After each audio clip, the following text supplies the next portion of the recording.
नमस्कार, मैं हूं आपका दोस्त विजय विद्रोही। आप मुझसे जुड़ चुके हैं, इसके लिए आप सबका तहे दिल से शुक्रिया। अगले 8 मिनट आपसे जुड़े रहने की कोशिश करूंगा। तो नोएडा में युवराज की मौत गड्ढे में गिरने से होती है।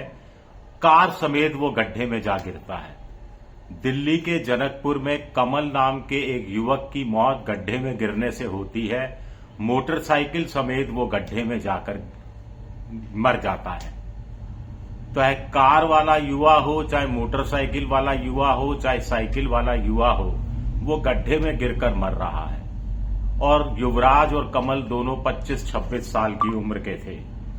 युवराज की मौत जिस गड्ढे में गिरने से हुई वो बिल्डर की तरफ से खोदा गया एक गड्ढा था, जहां वो कार समेत गिरा और मर गया। कमल की मौत जिस जनकपुरी में गड्ढे में गिरने से हुई वो दिल्ली जल बोर्ड की तरफ से खोदा गया गड्ढा था। यानी प्राइवेट गड्ढे में भी युवा मर रहा है और सरकारी गड्ढे में भी युवा मर रहा है। एक और समानता है, नोएडा में जब युवराज गड्ढे में गिरा कार समेत, तो उसने अपने पिता से कहा, पिता ने पुलिस से कहा, पुलिस ने एनडीआरएफ से कहा, एनडीआरएफ ने एम्बुलेंस से कहा, सबके सब वहां पहुंच गए। 2 घंटे तक ठंडे पानी में, कड़ाके की सर्दी में कौन उतरे बचाने युवराज को। इसी को लेकर शायद कशमकश चलती रही और युवराज की मौत हो गई। एक बेचारा युवक पानी में उतरा जो कुछ कर नहीं पाया। इसी तरह कमल जनकपुरी का, वो एचडीएफसी बैंक में काम करता था। अपने घर वालों को रात को 12 बजे उसने सूचना दी कि वो घर पहुंच रहा है 10 मिनट में। आधा पौन घंटा तक, 1 घंटे तक घर नहीं पहुंचा तो घर वाले तलाशने निकले। 5-6 पुलिस थानों में गए, किसी ने सहयोग नहीं किया उनके आरोपों के अनुसार, और वो गड्ढे में तड़पता रहा। घर वाले उस 1:30-2 बजे रात को उस गड्ढे के किनारे से होकर भी गुजरे जहां पर उनका कमल तड़प रहा था गड्ढे में, लेकिन उनको आभास ही नहीं हुआ। और सुबह पुलिस ने ही इतला किया कि मौत हो गई है। कुछ साल पहले फरीदाबाद में भी एक दर्दनाक हादसा हुआ था। बारिश में पानी बहुत भर जाता है, फरीदाबाद में आज भी भरता है, गुरुग्राम में आज भी भरता है। सड़कें तालाब बन जाती हैं, हाईवे भी है वहां पर। जयपुर दिल्ली रोड जाम हो जाती है। बड़ी बड़ी बहुमंजिला इमारतों में, करोड़ों के फ्लैट में रहने वाले लोगों की करोड़ों की कारें पानी में भीग जाती हैं, डूब जाती हैं। तो खैर, एक युवक मोटरसाइकिल पर, बच्चा आगे था, पत्नी पीछे थी, बारिश में चला जा रहा था। अब उसे क्या मालूम गड्ढा है, और गड्ढा भी इतना तगड़ा है कि मोटरसाइकिल गड्ढे में गिरती है, बच्चा उछल कर दूर जा गिरता है और उसकी बच्चे की मौत हो जाती है। वो युवक अदालतों तक लंबे समय तक लड़ता रहा, इंसाफ की लड़ाई लड़ता रहा। जीता हारा पता नहीं, लेकिन सिलसिला चल रहा है। फरीदाबाद में उस युवक के मासूम बच्चे की मौत से लेकर, नोएडा में युवराज की मौत से लेकर, जनकपुरी में कमल की मौत तक, ये तो रिपोर्टेड केस हैं। ना जाने और कितने देश भर में गड्ढे खुदे हुए हैं, उनकी चर्चा करेंगे बाद में। लेकिन कहां तो तय था कि स्मार्ट सिटी बनेंगे और कहां गड्ढे नहीं भरे जा रहे हैं। और स्मार्ट सिटी या स्वच्छ शहर भी इंदौर जैसे बनाए गए, जहां प्रदूषित पानी से सैकड़ों की संख्या में लोगों की मौत हो गई। खैर, दुष्यंत कुमार का एक शेर याद आता है, कहां तो तय था चरागा हर घर के लिए, कहां तो तय था चरागा हर घर के लिए, कहां चिराग मयस्सर नहीं शहर भर के लिए, कहां चिरागा मयस्सर नहीं हर शहर भर के लिए। युवराज को कायदे से बचाया जा सकता था अगर बिल्डर में कानून का, पुलिस का खौफ रहता, डर रहता कि वो खाली पड़े प्लॉट में बारिश का पानी भरने के चक्कर में गड्ढा नहीं कर सकता। 90 डिग्री के एंगल पर अंधा मोड़ था, वहां पर दीवार बनाई गई होती, वहां पर एक खतरे का निशान बना दिया गया होता, वहां पर कोई संकेत लगा दिए गए होते, तो युवराज बच सकता था, उसकी कार गड्ढे में नहीं गिरती।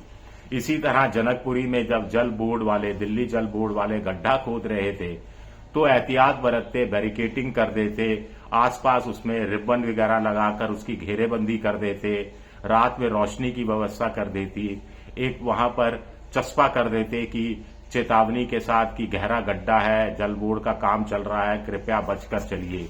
लेकिन दोनों जगह डबल इंजन की सरकारें थी और दोनों जगह 2 युवाओं की मौत हो जाती है। अब नोएडा में क्या हुआ था? सोशल मीडिया पर यह मामला चर्चा में आया तो मुख्यमंत्री योगी आदित्यनाथ भी सक्रिय हुए। आनन फानन में एक आध पुलिसकर्मी को, एक आध प्रशासन के अधिकारी को शायद सस्पेंड कर दिया, शायद ट्रांसफर कर दिया, एक जांच कमेटी बैठा दी। और अब जनकपुरी मामले में भी यही होगा। आशीष सूद का इलाका है, कह रहे हैं कि गहरी जांच की जाएगी, दोषियों को बख्शा नहीं जाएगा, वगैरह वगैरह। ये सारी बातें कही जा रही हैं। कुछ साल पहले गड्ढों में मौत का लेकर मामला कोर्ट तक पहुंचा था। कोर्ट ने देश भर में राज्य सरकारों को हुक्म जारी किया था कि गड्ढे भर दिए जाने चाहिए फलाना तारीख तक। हर राज्य सरकार ने रिपोर्ट पेश कर दी, गड्ढे भर दिए गए हैं। लेकिन गड्ढे फिर गड्ढे का रूप ले लेते हैं।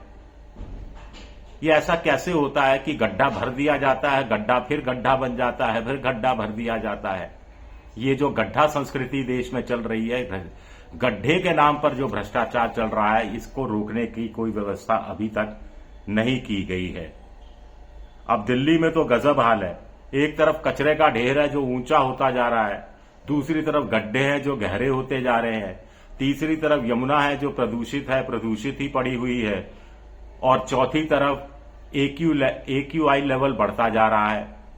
कचरे का इलाज तो मुख्यमंत्री रेखा गुप्ता ने निकाल लिया। कह दिया कि हमारे अधिकारी अब जाकर कचरे के ढेर से कहते हैं, अब तू बचने वाला नहीं है, तेरे को जाना पड़ेगा, जल्दी ही जाना पड़ेगा। कब जाना पड़ेगा पता नहीं। छठ के मौके पर राजनीति करने का मौका मिलता है, अर्घ्य देना है। प्रदूषित गंगा यमुना में कैसे दे, तो गंगा का साफ पानी लाकर एक नई कृत्रिम यमुना बना ली जाती है। मामला पकड़ में आ जाता है, प्रधानमंत्री वहां जाते नहीं हैं।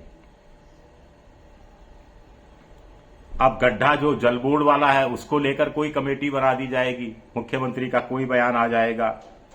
प्रदूषण को लेकर, अरावली को लेकर तो सुप्रीम कोर्ट में मामले चल ही रहे हैं। एक ऐसा कर देना चाहिए व्यवस्था कि जैसे हर गड्ढे पे लिख दिया जाए।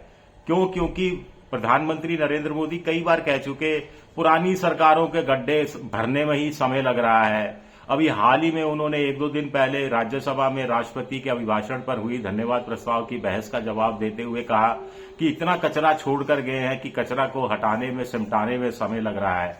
तो भाई बोर्ड लगा दीजिए, ये नेहरू कालीन गड्ढा है, ये इंदिरा कालीन गड्ढा है, ये राजीव गांधी कालीन गड्ढा है, ये अखिलेश यादव के समय का गड्ढा है, ये लालू जी के समय का गड्ढा है। कृपया लोग बचकर चले, कुछ इस तरह का व्यवस्था कर दीजिए। अब सच्ची बात तो यह है कि राजनीति गड्ढे में जा रही है, देश गड्ढे में जा रहा है, और उस गड्ढे में गिरकर कमल और युवराज जैसा आम आदमी मर रहा है। शुक्रिया, बहुत बहुत शुक्रिया मेरा वीडियो देखने के लिए। पसंद आए तो लाइक कर दीजिए, सब्सक्राइब कर दीजिए, शेयर कर दीजिए, और आप मेरी आर्थिक मदद भी कर सकते हैं मेंबरशिप ड्राइव में जाकर। शुक्रिया, बहुत बहुत शुक्रिया।